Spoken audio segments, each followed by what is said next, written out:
When the three of us stepped into Portlock, Alaska, the forest felt alive. But by sunrise, only 2 of us walked out.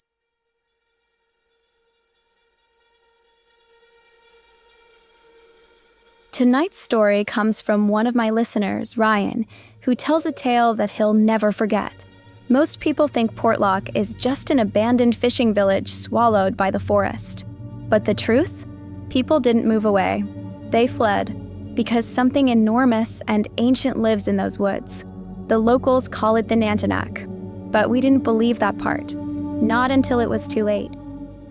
Last summer, Elena, Mateo, and I took a boat from Homer across the gray, choppy water to Portlock. We were vloggers looking for a story big enough to brag about. Portlock looked like something nature tried to erase.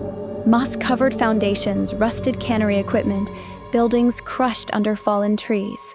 And the silence. Not peaceful silence. Dead silence. Like the forest was holding its breath. Mateo lifted his camera. This place is crazy. You guys hearing how quiet it is? Elena whispered, "It's not supposed to be this quiet. Even abandoned places have birds." We didn't say it out loud, but we all felt it. We weren't alone. We explored for an hour before we found the first footprint. A massive 18-inch track pressed deep into the mud near the waterline. Mateo froze. There's no way that's from a bear. He wasn't joking. I was amazed at the sheer weight of whatever made it. We should have left. Any sane person would have. But we just looked at each other and kept going. By dusk, fog had rolled in so thick you could barely see 10 feet ahead. We set up camp near the collapsed cannery and got a small fire going. And then we heard it. A tree snapping in the distance. Not a branch. The whole tree. The crack echoed and then silence. Not even wind through the leaves. Elena grabbed my arm. Something's out there. We killed the fire. Darkness swallowed everything. A moment later, heavy, deliberate footsteps circled just beyond the fog. Slow and wide apart. Mateo whispered, Whatever you do not run. But the thing in the fog kept moving like it was testing the perimeter of our camp.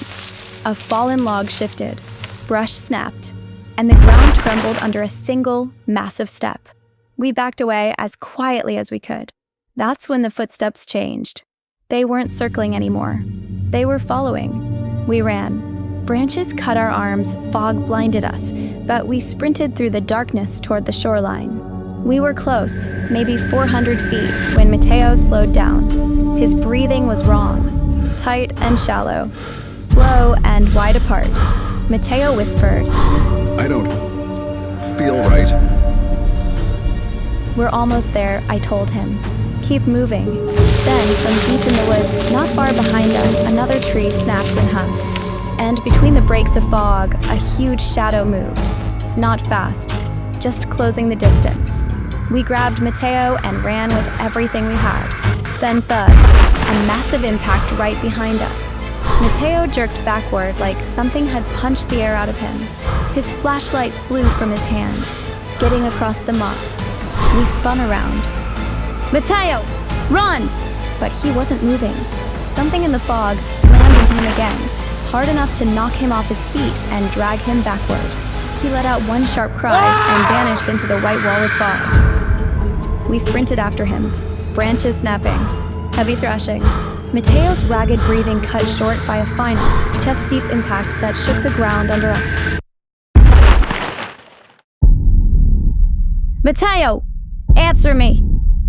No reply, only silence. We found his flashlight on the ground, dented, dirty, still on, but Mateo was gone. Just gone. Elena felt her knees, sobbing so hard she couldn't breathe. I heard him breathing, she choked. He was right there. He was right in front of us. But the forest never gives back what it takes. We grabbed the flashlight and ran for the shoreline. As we pushed the boat into the water, something stepped out onto the beach behind us.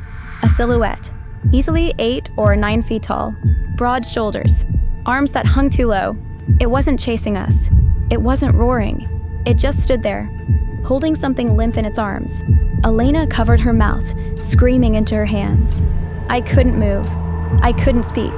The thing stared at us as we pulled away, fog curling around its body, until it slowly turned and walked back into the trees. They never found Mateo's body. They told us it was a bear attack, exposure, disorientation. But bears don't break trees to scare you. They don't drag grown men into fog like toys. And they don't stand perfectly still just to show you what they've taken. I still have Mateo's flashlight. Some nights, it flickers on by itself. And on those nights, right when everything goes quiet, I can hear it. A deep, heavy thud outside my house. Like an enormous creature dropping something heavy right next to my window. Not trying to get in, just reminding me that it remembers, and that it's waiting for me to come back. Thanks again for watching my video. If you enjoyed it, please remember to like and subscribe so you can always catch my new stories when they come out. Until the next time, keep the lights on.